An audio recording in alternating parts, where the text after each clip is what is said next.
Lo agrario está vinculado a la agricultura, trabajos relacionados con el tratamiento del suelo, la plantación de vegetales y la transformación del medio ambiente para la satisfacción de las necesidades humanas.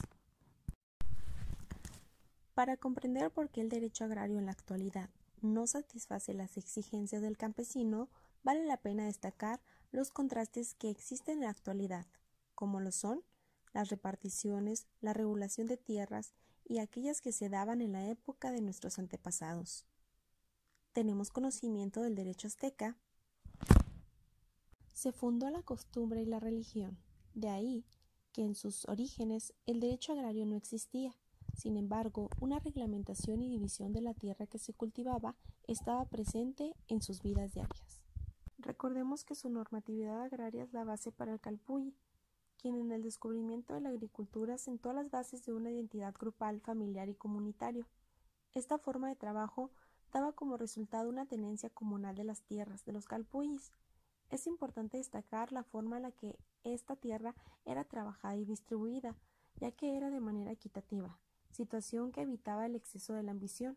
Esta tierra pertenece a la autoridad máxima de la metrópoli, lo que sabemos era el Tlatoani, quien repartió la tierra a los grupos familiares mismos que eran los llamados masehuales o gente común, con lo que evitaba la propiedad privada, y el producto obtenido era para una alimentación mutua, además de ser autosuficiente.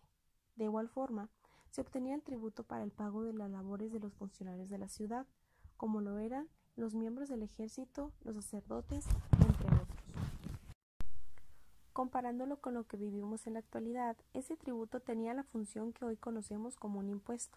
Otro aspecto interesante en que estos frutos obtenidos contribuían a los gastos del Calpulli era para auxiliar a la población en general en caso de malas cosechas, miseria y hambre.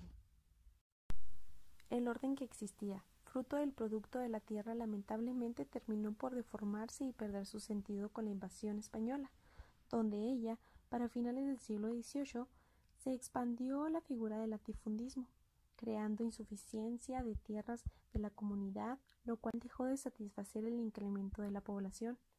Agregado a esto, el despojo de las tierras al campesinado, tras su llegada, encontraron una organización agraria eficiente y eficaz, pero la destruyeron para poder despojar a los indígenas de sus tierras. Se hicieron grandes concentraciones de estas, de tal manera que a pocos años de su llegada el 85% del territorio nacional, en el cual imperaba un ambiente de maltrato y sobreexplotación, el cual cesaría con la independencia de México. Poco después surge la burguesía mexicana, en la cual la unidad de producción era la hacienda. Esta se caracterizaba por tener un casco donde vivía la familia del hacendado. Estos cascos albergaban a los peones de donde vivían en condiciones insalubres, donde tenían la obligación de trabajar. Se les remuneraba con salarios inhumanos y se veían obligados a comprar lo que necesitaban en las tiendas de raya. Esta práctica se extendió a lo largo de los años, en la cual los hacendados reclutaban a peones en escuelas con promesas de buena paga y condiciones de vida donde prácticamente se convertían en esclavos. Es así como estalló la Revolución de 1910. En 1910, tras la derrota y exilio de Porfirio Díaz, llegó a la presidencia Francisco I. Madero, el cual, en un afán por democratizar el país, mantiene el mismo ejército de Porfirio Díaz, creyendo que la democracia por sí misma iba a resolver todo, y mantiene el mismo aparato apoyándose en una gran parte por Francisco Villa y Emiliano Zapata, figuras sociales de la revolución. Tras la derrota de Victoriano Huerta, exige que se reparte la tierra y emite una Ley Federal Agraria 1915, en la cual se dispone a la entrega y distribución de las tierras, estas grandes concentraciones de tierra, a la formación de ejidos y el reconocimiento de los derechos a las comunidades indígenas. De esta manera, en México, la propiedad adquiere tres características: la propiedad social, que era formada por ejidos y comunidades indígenas, la propiedad privada y la propiedad pública. Estas tierras comunales y los ejidos fueron formados a raíz del movimiento de la Revolución, que se consagró en la Ley de 1915 y en la Constitución de 1917, en la cual constaba el imperativo de que los campesinos tenían el derecho de exigir tierras y el gobierno la obligación de dar la medida adecuada, pero con el paso del tiempo creció la población campesina y disminuye la cantidad de tierras disponibles.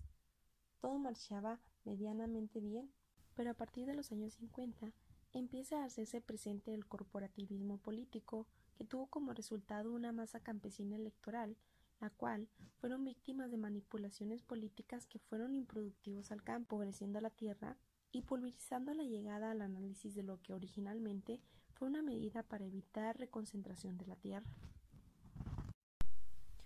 Se convirtió en un gran peso para los campesinos, porque no podían vender, rentar, hipotecar, no había recursos bancarios, no otorgaban financiamientos para los proyectos productivos y el gobierno mexicano destinaba recursos para el campo, pero estos recursos eran filtrados o destinados para otros proyectos.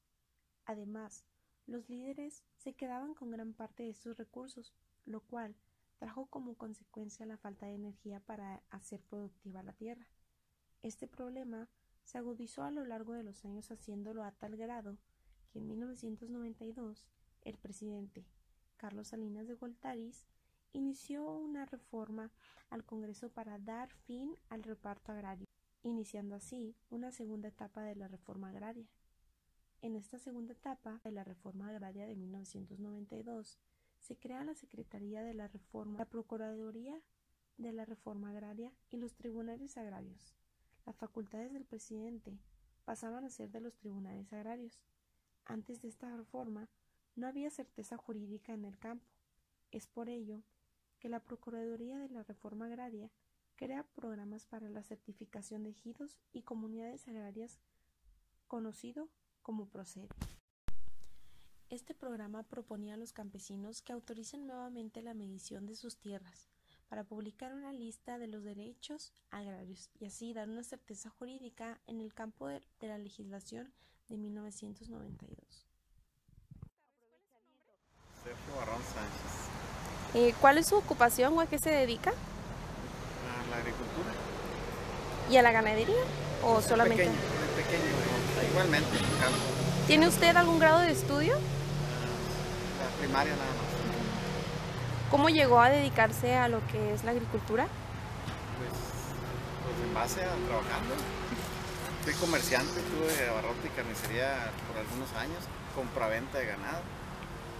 En aquel entonces, Tamés, aquí la engorda del Tamés, compañía de Tamés. Pues ahí fue tomando ingresos, me fui haciendo de unos pedacitos de tierra. Otra parte me la heredó mi padre. Pues eso. ¿Y aproximadamente cuánto tiempo lleva usted dedicado a esto? Desde muy pequeño comenzó en la agricultura. Tengo 60 años. Empecé de, póngale 20, 40 como comerciante, poquita agricultura, poquita ganadería. Y ahora pues ya casi con los años secos de los ranchos se ha ido acabando el ganado, ya sí. Casi nos queda nada más lo que es el campo, lo que es la agricultura. Agricultura. ¿Siempre quiso ser agricultor? Pues ya lo traemos de familia. Sí, por mi padre. ¿Qué es lo que más le gusta o le disgusta también en base a ello? A la agricultura, que es... Me gusta dedicarse a esto. ¿Y qué es lo que le disgusta de ello? ¿Algún problema que ha tenido? No, pues por ejemplo ahorita la rapiña que no la podemos parar. O sea, aquí tengo que amanecer y tengo que anochecer. Y en cuanto me voy a tomarme la pastilla o a comer, los tengo aquí a la gente. Es una plaga, es la peor plaga que tenemos. ¿Usted llegó a tener algún problema en relación a sus tierras? O sea, a lo mejor ya las tenía y llegó a tener un problema con ello. No. ¿Siempre ha tenido todo? Okay. ¿Quién delimita las tierras que le pertenecen? ¿Quién las divide o cómo las obtiene? Pues he ido haciéndome de pedacitos de predios particular, no son de la agraria, no son ejidos. Son pequeñas propiedades de propiedades privadas. no son ejidos, son particulares las propiedades es como me he hecho, pero nada tengo que ver con la agraria, con los equidales, ¿no?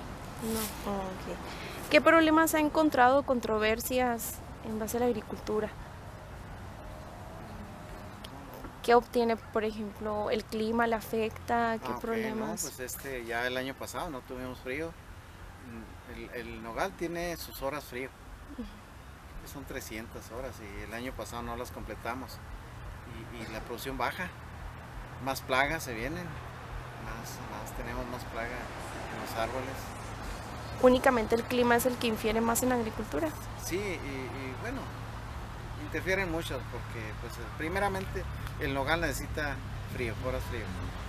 Después también vienen otros factores, que cuando hace mucho frío el árbol está brotando, también es un factor que baja la producción porque se hela el brote y se hela la nuez que viene en el brote. Después viene en abril, mayo, que empiezan las lluvias, pues estamos con el Jesús en la mano por los granizos. Son granizos muy frecuentes, o sea, trae muchas, las primeras aguas trae muchas probabilidades de granizo. Y también está uno con el factor, ¿verdad?, del tiempo. Pues ya después, al final del año, estamos porque si se viene la presa, bueno, pues también damos gracias a Dios porque las presas están llenas.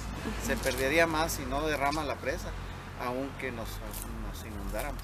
Se gana más que nos inundemos y haga daños en la tierra, se gana más con las presas llenas.